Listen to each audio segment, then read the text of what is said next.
चंदगड तालुका पत्रकार संघ संचलित सीएल न्यूज या लोकप्रिय चॅनलला लाईक करा, सबस्क्राइब करा, शेअर करा। नमस्कार, मी शिवाजी पाटील। चंदगड आजरा गडिंग्लज विभागातील युवक युवतीसाठी भव्य रोजगार उद्योग महामेळावा आपण आयोजित केलेला आहे। चंदगड विधानसभा प्रमुख भारतीय जनता पार्टीच्या नात्याने मी आवाहन करीत आहे की माझ्या भागातील अनेक तरुणी नोकरीपासून वंचित आहेत। त्यासाठी छोटासा प्रयत्न करून नोकरी व उद्योग मेळाव्याचं आयोजन केलं आहे।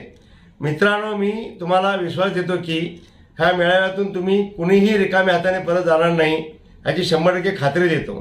कारण भारतीय जनता पार्टी तरुणांच्या मागे खंबीर उभे राहण्यासाठी सातत्याने प्रयत्न करणारा पक्ष आहे।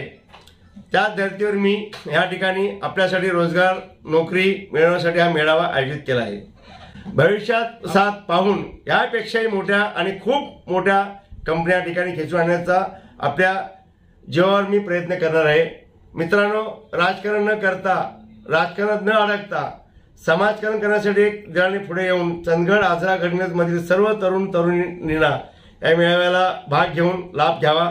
त्याचबरोबर पालकांनाही विनंती करतो आणि मेळावा असा भव्य दिव्य करून आपल्या विभागातील सर्वच बेरोजगारांना आपल्याला एक नोकरीची संधी द्यायची आहे। म्हणून 75हून अधिक कंपन्या सध्या आपण नियोजित केलेत आणि पुढील भविष्यात अजून कंपन्या हा रिस्पॉन्स बघून पुढील आपल्याला अजून भविष्यात कंपन्या वाढवायच्या आहेत। आणि कंपनीसमोर आपण थोडासा विद्यार्थी कुठेही हतबल होता कामा नये, कॉन्फिडन्स यावा म्हणून शिबिर 7 तारखेला 10 ते 12 2 आणि कोवाडला कला वाणिज्य महाविद्यालय ते वेळेत मुलाखत प्रशिक्षण शिबिर आपण आयोजित केले। 8 तारखेला नैसर्गिक कोलेकर महाविद्यालयात आयोजित केले।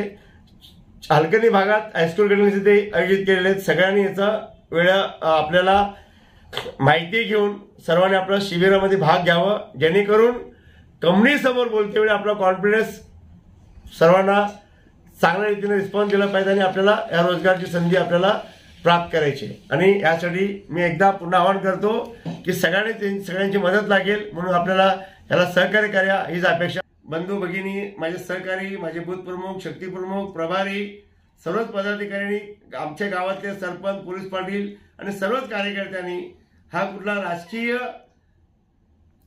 व्यासपीठ न समजता एक समाजसेवा समजून आपण सहभाग घेऊन सहकार्य करायचं आहे।